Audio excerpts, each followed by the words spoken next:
చదువుతో పాటు skills, placements తో పాటు సక్సెస్ సందీప్ యూనివర్సిటీ మాత్రమే అందిస్తుంది.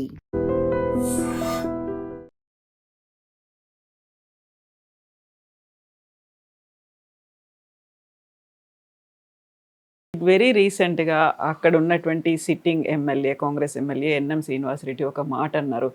మీరు తిని తాగి జైసీనన్న అంటే సరిపోదు, సో మీ కడుపులో మంట అనేది ఉంది, కండ్లు మండుతున్నాయి, మేము చేస్తున్న పని కనుక వాళ్ళు ప్రాపర్గా చూస్తే మీ కళ్ళు చల్లబడితే మీరు చూడండి అనే మాట అన్నారు.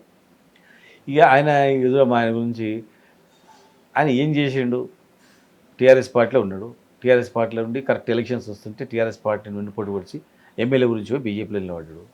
బీజేపీ ఎమ్మెల్యే 2.5 ఏళ్ళు ఉన్నాడు, చేసిన ఆనవాళ్ళు ఏం లేదు. 10 సంవత్సరాలు ఎక్కడో వెళ్ళిపోయిండు, ఇంటి పార్టీ ఆ పార్టీ అని తిరిగి మళ్ళీ బీజేపీలో జాయిన్ అయ్యిండు. మళ్ళీ అర్ధరాత్రి కాంగ్రెస్ జాయిన్ అయ్యి వచ్చిండు. ఇలా మళ్ళీ రేపు బీజేపీ పోనీకి రెడీ ఉన్నాడు, బీజేపీ పార్టీ పోవడానికి కన్ఫర్మ్ 100%. ఆయన పొలిటికల్ నడవడిక అంతా నెక్స్ట్ బీజేపీలో పోవడానికే రూట్ క్లియర్ చేసుకుంటున్నాడు. ప్రభుత్వంలో ఆయన ప్రభుత్వంలోనే ఉన్నాడు, అదే పార్టీ నుంచి ఎందుకు పోతాడు? ఆయనకు అసంతృప్తి ఉందా? ప్రభుత్వంలో ఉంటే ముఖ్యమంత్రి గారి మీద స్టేట్మెంట్ ఇస్తారా, గవర్నమెంట్ మీద హైకోర్టులో కేసు చేస్తారా? ఎవరైనా మంత్రి ఎమ్మెల్యే ఉంటే ఈ భూములు కబ్జా చేసినారు, లేకపోతే ఈ భూములు హైదరాబాద్ కోకపేటలో ఎవరో అక్కడ మన మంచిర్యాల వంశీరామ్ బిల్డరు వీళ్ళు చెరువులు కబ్జా చేసారు అంటే గవర్నమెంట్లో చీఫ్ సెక్రటరీ ముఖ్యమంత్రికి పెట్టి డెమాలిషన్ చేయాలి. హైకోర్టులో ఎట్లా ఇస్తారు? ముఖ్యమంత్రి ఎట్లా తీస్తారు? మరి ముఖ్యమంత్రిని ఇన్నిసార్లు ఢిల్లీ పోయింది కదా, మహబూబ్నగర్ అభివృద్ధి మీద నేను ఢిల్లీ పోతున్నా, డీకేఆర్ నగర్ ఎమ్మడి వెళ్తున్నా అని అన్నారు. మరి 10 సార్లు వెళ్ళినా అంటున్నాడు. 10 సార్లు డీకేఆర్ నగర్ ఎమ్మడి వెళ్ళిన వ్యక్తి ఒక్కసారైనా 60-70 సార్లు పోయిన ముఖ్యమంత్రి ఎమ్మడి ఎందుకోలేదు? ముఖ్యమంత్రి ఆయన నమ్మలేదా, లేకపోతే ఆయన ముఖ్యమంత్రి నమ్మలేదా? కాంగ్రెస్ పార్టీ బాగాలేదా? ఏం బాగాలేదు? 1 ఇయర్లోనే అప్పుడే చెడిపోయిందా? ఒక 5-6 నెలల నుంచి స్టార్ట్ చేసింది కదా ఇవన్నీ కూడా. మరి ₹1 ఇస్తలేరు మహబూబ్నగర్కి అన్నారు, మరి ఎక్కడ తిరగలేకపోతున్నాం అని అన్నారు బహిరంగంగా. మరి ఈ పార్టీ ఉండదలుచుకుంటే, మళ్ళీ ఈ పార్టీ బీఫామ్ రాదలుచుకుంటే, బీఫామ్ మీద గెలవాలనుకుంటే, కనీసం బీఫామ్ దొక్కాలనుకుంటే అధిష్టానాన్ని గౌరవించాలి కదా. అధిష్టానాన్ని గౌరవించినట్లు ఎక్కడైనా ఉందా? దాఖలాలు ఉన్నాయా? ముఖ్యమంత్రిని గౌరవించినట్లు దాఖలాలు ఉన్నాయా? అడగండి, ఆ పార్టీలో ఉన్న వాళ్ళని అడగండి. ఆయన అయిపోయింది, నెక్స్ట్ బీజేపీ కోవాలనుకున్నాడు కనుక ఆయన చేసుకుంటున్నాడు. నువ్వు ఏ పార్టీలో అన్నావో నాకు అభ్యంతరం లేదు. నన్ను వ్యక్తిగతంగా మాట్లాడినందుకు నేను ఎంత కడుపు కట్టి తిండి తిప్పలు లేకుండా 3 సార్లు 4 సార్లు తిరిగి ఓ 10 ఏళ్లలో నేను 40 ఏళ్ళ పనిచేసినంత పనితనం చూపించి అటు ఇరిగేషన్ రిజర్వాయర్లు, ఉదండపూరు, కరివేన, టౌను, హాస్పిటల్స్ అంత అద్భుతంగా తయారు చేసుకున్నాం. నువ్వు చేసే పనులను ఆపేసి నన్ను వ్యక్తిగత విమర్శ చేస్తే నేను ఎట్లా ఒప్పుకుంటా చెప్పు? కొంతనే చెప్తున్నా, నేను చాలా ఉన్నాయి చెప్పాలనుకుంటే.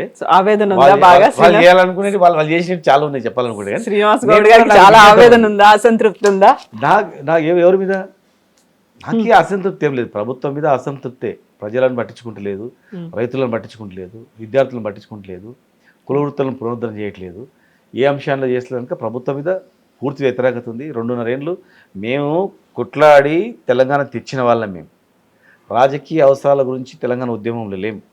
ఎందుకంటే రాజకీయ అవసరాల గురించి ఉద్యమంలో ఉంటే తెలంగాణ రాకముందే పార్టీలు జాయిన్ అయ్యి నిలబడేటవాళ్ళం. అదే బై ఎలక్షన్స్లో కూడా నన్ను నిలబడమన్నాడు కేసీఆర్ గారు.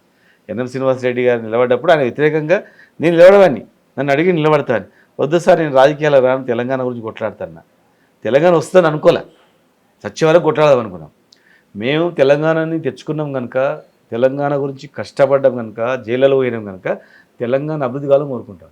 ఇదే రేవంత్ రెడ్డి గారి ప్రభుత్వం తెలంగాణ మంచిగా చేస్తే హ్యాపీ అవుతాం, ఉండని ఈయననే అనుకుంటాం. రైతులకు 14,000 ఇచ్చి ఇరిగేషన్ ప్రాజెక్ట్ లీడర్ అయినప్పటికీ, మాజీ మంత్రి అయినప్పటికీ ఆయన ఇచ్చిన హామీ నెరవేరిస్తే అనుకుంటా. ఆయన ఇచ్చిన హామీలన్నీ నెరవేర్చి రైతులకు 14,000 ఇచ్చి టోటల్గా 2 లక్షల ఉద్యోగాలు నింపేసి, పిఆర్సీ హైయెస్ట్ పిఆర్సీ ఇచ్చేసి, చనిపోయిన మన రిటైర్డ్ అయిన ఉద్యోగులకు అందరికీ కూడా 1-2 నెలల లోపల మొత్తం వాళ్ళ బకాయిలు మొత్తం చెల్లించి, పర్సంటేజ్ లేకుండా కాంట్రాక్టర్లకు బిల్లు ఇచ్చి గ్రామాలను అభివృద్ధి చేస్తే కానీ అనుకుంటాం. నేనే కాదు, తెలంగాణ నుంచి కొట్లాడిన వాళ్ళందరూ కూడా సరే ఉంటే ఉండని పోయి చేస్తున్నాడు అనుకుంటాం. ఏం చేయకుండా కేసులు పెట్టించి, కుటుంబాలను వేధించి, ప్రశ్నించటోన్ని చేసి, తెలివిగా ఏ వర్గము కొట్లాడుతున్నానో నా వర్గం చేతల్నే నన్ను అనిపించి, ఇవన్నీ ట్రిక్స్ ఈ ప్రభుత్వం చేస్తే ఎట్లా ఊరుకుంటాం చెప్పండి.